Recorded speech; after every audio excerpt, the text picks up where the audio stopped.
ನಮ್ಮ ನೀರು ತಮಿಳುನಾಡಿನ ಹಕ್ಕು ಆದಂತಾಗಿದೆ ಅಂತ ಡಿಸಿಎಂ ಡಿಕೆಗೆ ಮಾಜಿ ಸಿಎಂ ಎಚ್ಡಿಕೆ ಟಾಂಗ್ ಕೊಟ್ಟಿದ್ದಾರೆ. ನಮ್ಮ ನೀರು ತಮಿಳುನಾಡಿನ ಹಕ್ಕು ಆದಂತಾಗಿದೆ. ಇದು ಮಾಜಿ ಸಿಎಂ ಎಚ್ಡಿಕೆ ಡಿಸಿಎಂ ಡಿಕೆ ಶಿವಕುಮಾರ್ಗೆ ಟಾಂಗ್ ಕೊಟ್ಟಿರೋದು. ಮೇಕೆದಾಟು ಯೋಜನೆ ಜಾರಿಗೆ ಏನ್ ಕ್ರಮ ಕೈಗೊಂಡ್ರು? ಪೇಪರ್ ಪೆನ್ನು ಜನ ಕೊಟ್ರಲ್ಲ, ಇವರೇನ್ ಮಾಡಿದ್ರು? ನನ್ನ ಕೊಡುಗೆ ಏನು ಅಂತ ಪ್ರಶ್ನೆ ಮಾಡ್ತಾರಾ? 2018ರಲ್ಲಿ ಕೇಂದ್ರಕ್ಕೆ ಡಿಪಿಆರ್ ಸಲ್ಲಿಸಿದ್ದೆ ನಾನು. ಕಾಂಗ್ರೆಸ್ಗೆ ಅಧಿಕಾರ ಕೊಟ್ಟಿರೋದು ಯಾಕೆ? ಡಿಸಿಎಂ ಡಿಕೆ ಮಾತಿಗೆ ಕುಮಾರಸ್ವಾಮಿ ಈ ರೀತಿ ತಿರುಗೇಟು ಕೊಟ್ಟಿದ್ದಾರೆ. ಪೇಪರ್ ಪೆನ್ನು ಕೊಡಿ ಅಂತ, ಪೇಪರ್ ಪೆನ್ನು ಕೊಡಿ ಅಂತ ಕೇಳಿದ್ರಲ್ವಾ? ಈಗ ಪೇಪರ್ ಪೆನ್ನು ಕೊಟ್ರಲ್ವೇ ಕಾಂಗ್ರೆಸ್ಗೆ? ಅದೆಲ್ಲ ಮೇಕೆದಾಟಿಂದ ಈಗ ಹೇಳ್ತಾರಲ್ಲ ಕುಮಾರಸ್ವಾಮಿ ಅವರಿಗೆ, ಮೇಕೆದಾಟು ಬಗ್ಗೆ ಈಗ ಹೇಳ್ತಾರೆ.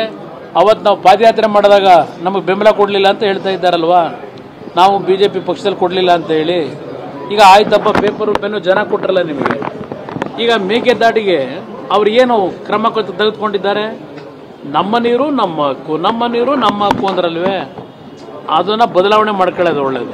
ನಮ್ಮ ನೀರು ತಮಿಳುನಾಡಿನ ಹಕ್ಕು ಹತ್ತಾನೆ ಮಾಡ್ತಾರೆ. ಈಗ ಪೇಪರ್ ಪೆನ್ನು ಕೊಟ್ಟು ಜನ ಮೇಕೆದಾಟು ವಿಷಯದಲ್ಲಿ ಏನು ಕುಮಾರಸ್ವಾಮಿ ಅವ್ರ ಕೊಡುಗೆ ಅಂತ ಏನು ಹೇಳ್ತೀರಿ?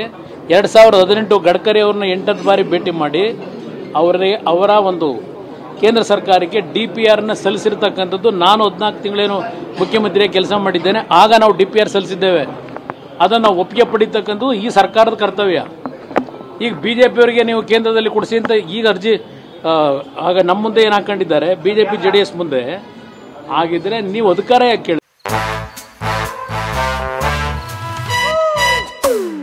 Come, come, my love, please don't say no, baby. Come, my love. V-Guard ನ air coolers extra large cooling pad ನೊಂದಿಗೆ ಇದು ಎಂತೆಂಥವರನ್ನು ಕೂಲ್ ಆಗಿಸುತ್ತೆ. V-Guard air coolers, long lasting cooling. ಅಧಿಕಾರ ಕೊಟ್ಟರೆ ಯಾಕೆ ಜನ ನಿಮಗೆ? ನಾವು ಮಾಡ್ಕೊಡೋದಾದ್ರೆ ರಾಜ್ಯಕ್ಕೆ 2,000 ಕೋಟಿ ಬರ ಪರಿಹಾರ ಬಿಡುಗಡೆಯಾಗಿದೆ. ಕೇಂದ್ರದ ಹಣವನ್ನ ರಾಜ್ಯ ಸರ್ಕಾರದ ಹಣ ಅಂತಿದ್ದಾರೆ ಅಂತ ಬೆಂಗಳೂರಲ್ಲಿ ಮಾಜಿ ಸಿಎಂ ಎಚ್ಡಿ ಕುಮಾರಸ್ವಾಮಿ ಹೇಳಿಕೆಯನ್ನು ಕೊಟ್ಟಿದ್ದಾರೆ. ರಾಜ್ಯದಲ್ಲಿ ಕೊಡ್ತಾ ಇರುವಂತಹ ಅನ್ನಭಾಗ್ಯ ಮೋದಿಯ ಅನ್ನಭಾಗ್ಯ, ರಾಜ್ಯದ ಜನರನ್ನ ಕಾಂಗ್ರೆಸ್ನವರು ದಾರಿ ತಪ್ಪಿಸ್ತಾ ಇದ್ದಾರೆ ಅಂತ ಬೆಂಗಳೂರಲ್ಲಿ ಮಾಜಿ ಸಿಎಂ ಎಚ್ಡಿ ಕುಮಾರಸ್ವಾಮಿ ಹೇಳಿಕೆಯನ್ನು ಕೊಟ್ಟಿದ್ದಾರೆ. ರಾಜ್ಯಕ್ಕೆ 2,000 ಕೋಟಿ ಬರ ಪರಿಹಾರ ಬಿಡುಗಡೆ ಆಗಿದೆ ಕೇಂದ್ರದಿಂದ.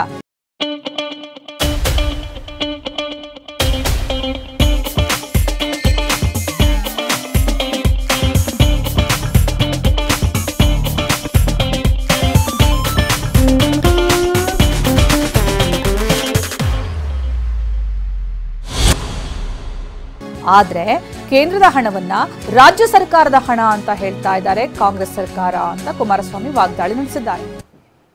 ನಿನ್ನೆ ದಿನ ಯುಗಾದಿ ಹಬ್ಬ ಏನು ಮುಗಿಸಿದ್ದೇವೆ.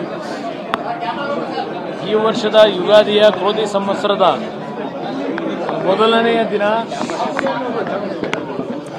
ನಮ್ಮ ಭಾರತೀಯ ಜನತಾ ಪಕ್ಷ ಮತ್ತು ಜೆಡಿಎಸ್ನ ಅಭ್ಯರ್ಥಿಗಳೆಲ್ಲ ಮೊದಲನೇ ಹಂತದಲ್ಲಿ 14 ಕ್ಷೇತ್ರದಲ್ಲಿ ಚುನಾವಣೆಗಳಿದೆ. ವರ್ಷದ ಮೊದಲನೇ ದಿನ ಇರತಕ್ಕಂಥ ಈ ಸಂದರ್ಭದಲ್ಲಿ ಪರಮಪೂಜ್ಯ ಸ್ವಾಮೀಜಿಯವರ ದರ್ಶನವನ್ನು ಪಡೆದು ಅವರ ಆಶೀರ್ವಾದವನ್ನು ಪಡೆಯತಕ್ಕಂಥದ್ದಕ್ಕೆ ವಿರೋಧ ಪಕ್ಷದ ನಾಯಕರು, ಮಾಜಿ ಉಪಮುಖ್ಯಮಂತ್ರಿಗಳು ಆದಂಥ ಅಶೋಕ್ ಅವರು, ಮಾಜಿ ಉಪಮುಖ್ಯಮಂತ್ರಿಗಳಾಗಿರ್ತಕ್ಕಂಥ ಅಶ್ವಥ್ ನಾರಾಯಣ ಅವರು, ನಮ್ಮ